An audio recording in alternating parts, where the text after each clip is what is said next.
Estamos dando início a mais um programa Norte em Ação, através do canal 6 da NET, do canal 6 da NET Digital, também da rede mundial por meio da poatv.org, onde você acompanha com exclusividade total tudo que produzimos aqui em Porto Alegre, diretamente de Porto Alegre para o mundo. Quero aproveitar, deixar nosso telefone, nossos e-mails, para você começar a interagir, encaminhar aí sugestões de pauta para o programa, perguntas para o quadro Alô Doutor e também questões aí para o pedido de providências, além da sua participação dentro do Ação Solidária e do Ação Empresarial. E o quadro Educação, é claro, sempre fazendo muito sucesso e trazendo aquilo que a gente realmente quer abordar dentro de um programa que tem essa característica, né, de ser de utilidade pública. E o telefone para você fazer contato é o 30 23 47 25, o nosso e-mail alodoutor@ig.com.br e mais um e-mail para facilitar acesso, zonanorte@pop.com.br. Então, além das entrevistas exclusivas, você vai poder acompanhar... A responsabilidade em relação à criança é da família, do Estado e da sociedade. Então, se nós temos suspeita, se a gente acha que em alguma família está ocorrendo violência, a gente tem que denunciar, porque é nossa responsabilidade. 200 casos ao ano, tanto em homens quanto em mulheres. Se nós formos ver, somente em Porto Alegre, a incidência em torno de 330 novos casos. Nosso convite para você manter a sintonia, estamos preparando mais um programa especial através desse jornalismo direcionado para a nossa comunidade, que você conhece e sabe. Quero aproveitar e lembrar que o Centro Espanhol coloca à disposição os salões para grandes festas, grandes eventos. O endereço que vai no rodapé do vídeo, Travessa Sul, número 102, o telefone para você manter contato aqui com a Secretaria, 3342-5990. Quero lembrar também que na UOL você acessa a nossa programação, bastando se conectar mais.com.br/norteação. Então continue ligado que no instante só a gente volta. Quem tem mais de 65 anos não pode. Quem tem menos de 18 anos não pode. Mulheres grávidas não podem. Diabéticos não podem. Quem já teve hepatite não pode. Quem tem tatuagem recente não pode. E você, qual o seu motivo para continuar de braços cruzados e não ir doar sangue? Seja um doador. Uma campanha do Banco de Sangue do HPS.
Estamos de volta, um programa Norte em Ação, agora no quadro Ação Solidária, e com a grata satisfação estamos recebendo dentro do programa a doutora Sônia Bagatini, ela que é psicóloga e também representa a SOS Casas de Acolhida, trabalha, né, com crianças e tem todo um foco especial. E, evidentemente, hoje nós vamos abordar um dos temas que nos deparamos e repudiamos, que é a violência infantil. E é sobre isso, e ela vai falar, dando alguns focos em especial, sobre os tratamentos e, inclusive, o trabalho que desenvolve dentro da instituição. Tudo bom, Sônia? Tudo bem. Bom, nós estamos aqui no Rio Grande do Sul desde 93, né, prestando esse serviço à comunidade, que é o acolhimento de crianças vítimas de violência, né, que foram afastadas do seu meio familiar e comunitário como uma proteção especial, né? Então, a faixa etária que a gente acolhe é de 0 a 6 anos de idade para ingresso e permanecem com nós até a decisão judicial, né? Que pode ser de retorno à sua família, de origem, se ela foi estruturada, ou a adoção. Muito bem. Para a gente entender um pouco melhor, você colocou uma situação de trabalho onde vocês recepcionam crianças que são conduzidas, inclusive, de uma maneira especial. Eu gostaria que tu desse um esclarecimento nesse sentido, até para o público que está nos acompanhando entender melhor o trabalho de vocês. Ok, então as crianças vítimas de violência, elas ingressam através do Juizado da Infância e Juventude, em que necessitam dessa proteção especial até a decisão, né? E nesse caso, elas permanecem acolhidas, onde é feito todo um trabalho especial de tentar fazer com que essa criança reconstrua a sua relação com o adulto de uma forma saudável, de confiança, né? E principalmente porque são crianças de 0 a 6 anos, né, que ingressam para a nossa instituição. Muito bem, e esse trabalho todo, evidentemente, você faz um acompanhamento, né, como psicólogo. Sim. E tem todo um trabalho junto às famílias também. De que maneira vocês procedem? Com certeza. Bom, atualmente, né, eu não trabalho mais diretamente com as crianças, né? Nós temos 3 unidades de acolhimento, sendo 2 em Canoas e 1 em Porto Alegre. E cada unidade tem, então, uma psicóloga, uma assistente social, que fazem todo o acompanhamento, não só as crianças, mas a família, em especial a assistente social, né? Faz todo o trabalho de, no momento que a criança ingressa, já tenta resgatar a família e, através desse resgate, tentar agilizar o máximo possível o processo das crianças para que elas não fiquem muito tempo institucionalizadas. Muito bem, e feito isso, o encaminhamento, existe um acompanhamento posterior? Como é que procede? Sim, na unidade de Porto Alegre, em especial, nós temos um projeto em que a psicóloga da casa ela faz um acompanhamento pós-desligamento, né? Então, é bem interessante porque também é uma forma da gente avaliar, né, todo o processo do início ao final, né? Com essa continuidade de realmente saber como a criança está, como os pais, sejam eles adotivos ou se ela retornou à sua família de origem, como de fato isso está ocorrendo com a criança, né? Então, é bem interessante nesse sentido. Muito bem. Então, Sônia, eu gostaria agora de falar sobre a questão essencial que encontro ao trabalho que você desenvolve, que é justamente a questão da violência infantil. Gostaria de saber, pelo estudo que vocês estão fazendo, pelo trabalho que vocês desenvolvem, o que acarreta isso? Bom, atualmente, assim, a gente percebe, porque sempre as pessoas pensam que a questão da violência, ela está muito ligada à questão social mesmo, de classes baixas, né?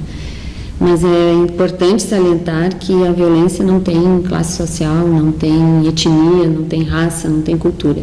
Ela ocorre em todas elas, né?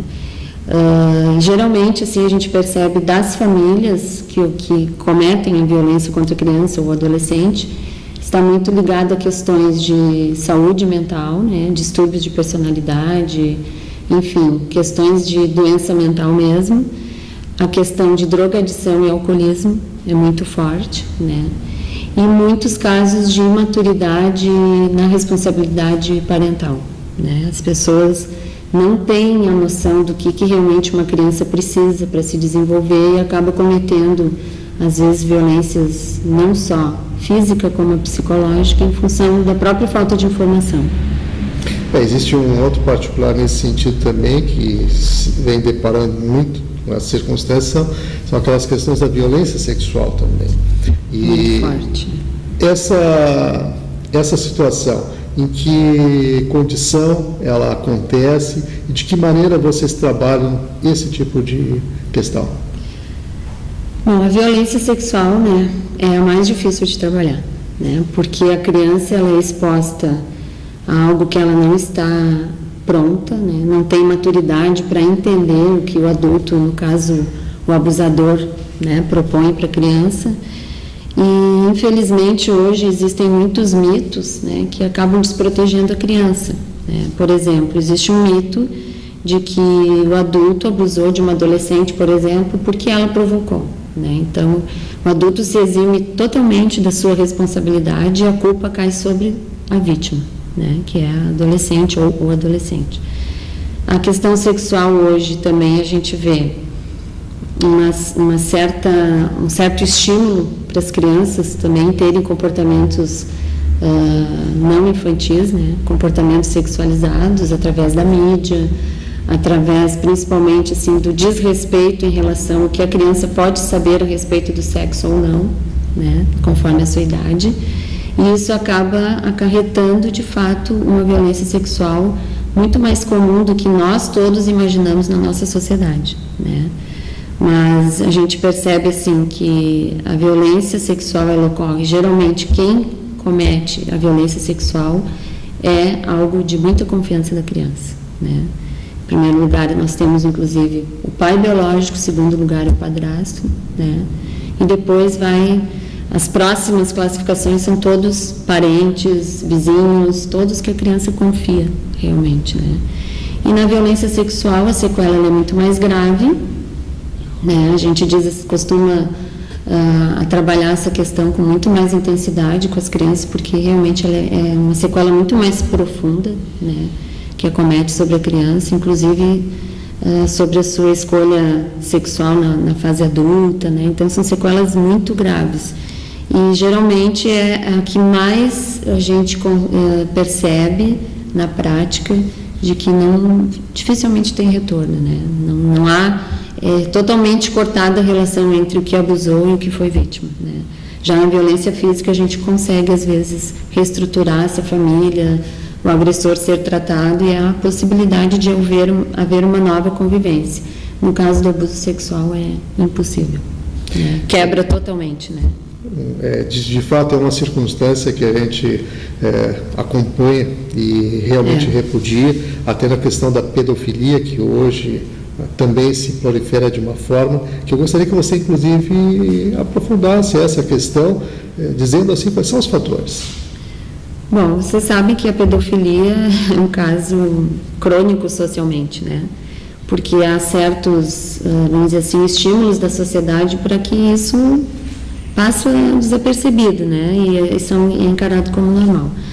Mas a pedofilia, em especial, ela tem uma questão que é a característica do pedófilo, né? Geralmente é uma pessoa muito bem relacionada, uma pessoa que tem uma preferência de trabalho com crianças, né?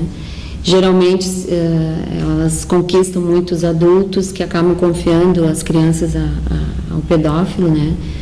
E também tem toda uma rede, né? Assim que a gente ouve na mídia, muitas vezes até acobertada por políticos, pela própria polícia, que acaba beneficiando essas pessoas, né? A pedofilia, próprio nome, inclusive existe uma lei querendo trocar esse nome, porque pedofilia é amor pela criança, isso não jamais poderia ser chamado de amor, né? Então há todo um novo movimento tentando mudar esse nome, porque ele é um distúrbio sexual como qualquer outro, né? Talvez mais grave pela dificuldade de detectar, né, a pessoa que é pedófila, né? A gente sempre diz assim, nunca que a gente fosse imaginar que essa pessoa é pedófila, né? E a gente tem vários casos, psiquiatra, psicólogo já teve também, políticos, padres, pastores, enfim, né? Então, por isso que a gente diz que qualquer forma de violência, ela não tem realmente classe social, não tem classe intelectual, não tem nada, né? É realmente considerado uma anormalidade e assim deve ser tratada. E é um desafio para a sociedade, na verdade. Um grande desafio, porque nós não temos, no Brasil, é muito raro, tratamentos para quem é o abusador, né? Inclusive tem um filme que se chama O Lenhador, para quem não assistiu, que é a história de um pedófilo, né, que também foi abusado na sua infância. E lá nos Estados Unidos existe um trabalho de tentar recuperar essas pessoas, né? Então, além da gente não ter assim um aparato de realmente deixar as nossas crianças em segurança, né, a família tem que estar muito atenta a isso, também nós não temos, no momento que um pedófilo cumpre a pena e volta para a sociedade, a gente também não tem um aparato para monitorar esse pedófilo, né? E quem sabe até tratá-lo, né? Já desde o tempo que ele está preso, né?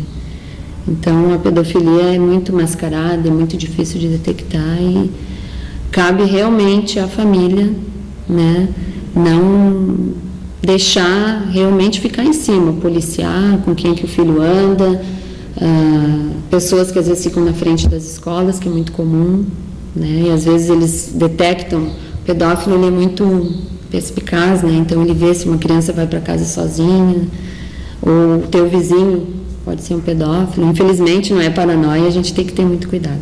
Muito bem.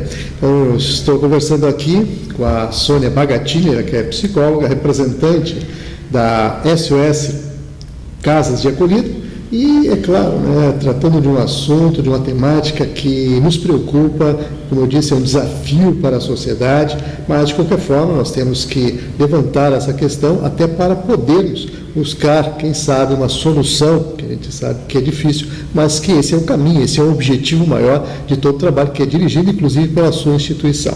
Nesse sentido, assim, Sônia, a criança que sofre maus tratos, o adolescente, quais são os sintomas, quais são as características e quem pode, quem deve ajudar nesse? Bom, eu gostaria até de iniciar, assim, colocando uma estatística, né, que foi feita em 2006, né, que provavelmente hoje seja até um pouco maior, que, concluindo assim, no Brasil, 12 crianças são agredidas por minuto, né? Então, enquanto nós estamos aqui conversando, a cada minuto, 12 crianças ou mais, né, estão sendo agredidas. Primeira coisa, assim, que a criança, quando ela é vítima de violência, ela muda totalmente seu comportamento. Então, assim, quem trabalha com a criança, seja na escola, seja em casa, que detectar qualquer mudança no comportamento, às vezes a própria questão do apetite, retraimento, né, questões assim na escola principalmente, no verão uma criança está sempre de manga comprida para esconder marcas, né, mas principalmente a criança que é escolar, é baixa no rendimento escolar, situações de depressão muitas vezes, né, então assim, qualquer alteração no comportamento tem que ser investigado, né? E a baixa na produção escolar é realmente algo que as escolas têm feito um trabalho muito interessante, assim, né? Porque a criança fica muito tempo na escola, e se a violência ela é intrafamiliar, doméstica, só alguém de fora da família para denunciar, né? Porque existe todo um tabu que a família acaba não levando isso adiante. Com a lei do Estatuto da Criança e Adolescente, que não é tão nova, é desde 90, ficou muito bem esclarecido que a responsabilidade em relação à criança é da família, do Estado e da sociedade. Então, se nós temos suspeita, se a gente acha que em alguma família está ocorrendo violência, a gente tem que denunciar, porque é nossa responsabilidade também. A criança que hoje está numa família, vai ser o adulto que amanhã vai estar na sociedade com nós. Então, assim, a gente tem que tentar ao máximo não tentar ser neutro nessa situação. As pessoas têm medo de se intrometer e tal, mas a gente sabe que a denúncia ela é anônima, a pessoa liga para o conselho tutelar, ou tem outros telefones também, para que realmente haja uma intervenção nesta família, né? E a intervenção, a gente sabe, quanto mais precoce, menos sequelas a criança vai ter, né? Quanto mais jovem for a criança, né, que a gente possa intervir nisso, menos sequelas ela vai ter e um desenvolvimento mais sadio a gente vai poder proporcionar. Então, assim, as pessoas não devem temer, não devem se sentir que estão se metendo numa família, né? Elas devem sim denunciar. Eu gostaria, inclusive, de enfatizar um detalhe, na verdade, é um dever do cidadão. É um dever, né? Porque está na lei. Está na lei. Ele pode, inclusive, né, passar por ter feito a omissão, né? E a gente tem que pensar pela obrigação e pela responsabilidade. Eu acho assim, isso está na lei, eu estou obrigação de denunciar, mas também existe a gente cultivar mais o nosso lado humano também, né? E saber que é uma criança que está ali, que depende da voz de alguém, porque ela no momento não pode utilizar a sua voz para fazer essa denúncia, né? Então, é um pedido de socorro que fica muitas vezes escalado. E a gente vê através desses comportamentos, a criança muda totalmente, né? É uma coisa assim impressionante. Em casa os pais ou quem cuida pode perceber o sono, fica agitado. Crianças que não faziam xixi na cama podem voltar a fazer xixi na cama. Regressão também em outros comportamentos, né? Então, assim, são várias, e às vezes são mudanças bruscas, né? E que denuncia que alguma coisa está errada e algo tem que ser feito. Então, vamos agradecer a presença aqui da Sônia Bagatiner, que é psicóloga, representante da SOS Casas de Acolhida, trazendo informações sobre a questão de violência infantil e o trabalho que eles direcionam dentro da instituição. Quero aproveitar, inclusive, deixar o telefone para você obter mais informações e o site também para você acessar.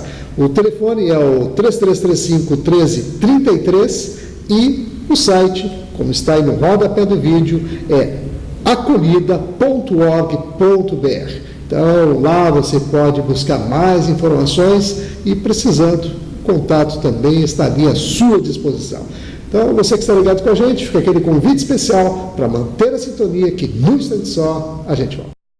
Imagine se você tivesse 95% de chance de encontrar o amor da sua vida. Seria ótimo! E se você tivesse 95% de chance de passar no vestibular? Assim fica fácil.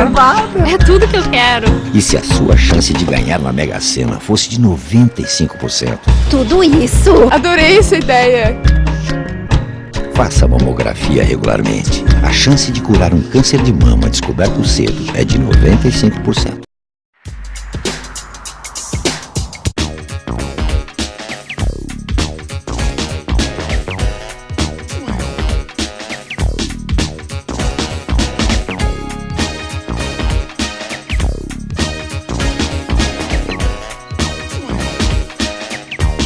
Estamos de volta com o programa Norte em Ação, agora no quadro Alô Doutor, e com a grande satisfação estamos recebendo a doutora Fabiana Granzotto, ela que é cirurgião dentista, especialista em endodontia e também em estomatologia, e está participando conosco justamente para trazer alguns esclarecimentos sobre as questões voltadas ao câncer bucal. E nesse sentido, é claro, ela vai participar aqui conosco para trazer essas informações. Tudo bom, doutora Fabiana? Tudo bem, Cláudio, tudo bem.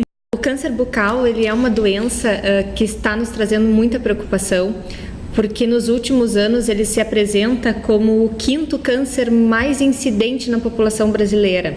E especialmente no Rio Grande do Sul, ela tem uma incidência de cerca de 800 casos ao ano, tanto em homens quanto em mulheres. Se nós formos ver, somente em Porto Alegre, a incidência é em torno de 330 novos casos ao ano. Realmente são números que a gente tem que respeitar, porque, na verdade, é uma incidência muito grande dentro da população gaúcha. E, nesse sentido, doutora Fabiana, o que acontece, o que realmente traz esse tipo de problema para dentro da nossa população? São fatores diversos os que causam o câncer bucal.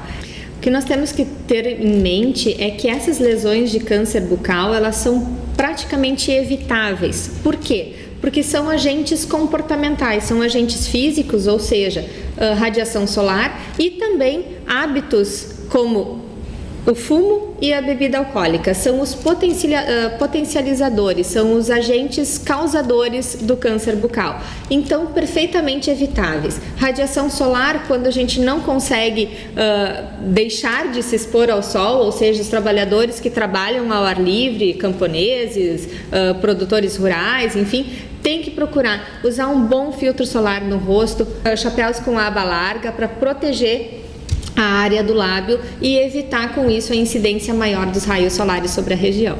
Se nós formos associar a bebida alcoólica ao fumo, pode aumentar a incidência do câncer em torno de 20 vezes, né? Então, isoladamente, o tabaco ele já é um fator potencializador, associado ao álcool, mais chance ainda do desenvolvimento do câncer. As principais alterações que se percebem inicialmente são, principalmente no lábio, né, no lábio inferior, que é um dos locais mais afetados ao câncer bucal, são a perda da delimitação da coloração do lábio, o vermelhão do lábio, a linha que separa o lábio da pele. Essa margenzinha, essa linha acaba ficando opaca e também acaba alterando a sua forma, às vezes com um aumento de volume, às vezes com descamações. Esse é um dos primeiros sinais de que está acontecendo alguma transformação no lábio. Então seria interessante a gente colocando já as imagens aqui para o pessoal acompanhando, e eu quero aproveitar também e deixar o nosso telefone, para você que está aí sintonizado com a gente, para, surgindo alguma dúvida, fazer contato aí com a nossa produção. O telefone é o 30 23 47 25 e o nosso e-mail alodoutor@ig.com.br.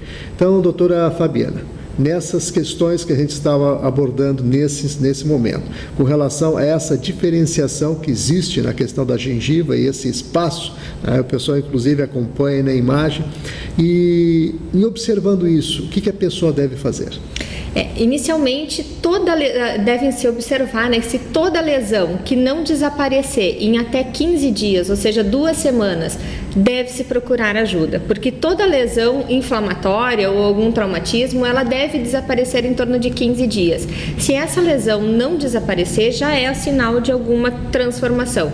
Não é sinal de um início de câncer bucal, mas já temos uma transformação naquela mucosa que pode sugerir um alerta. Muito bom.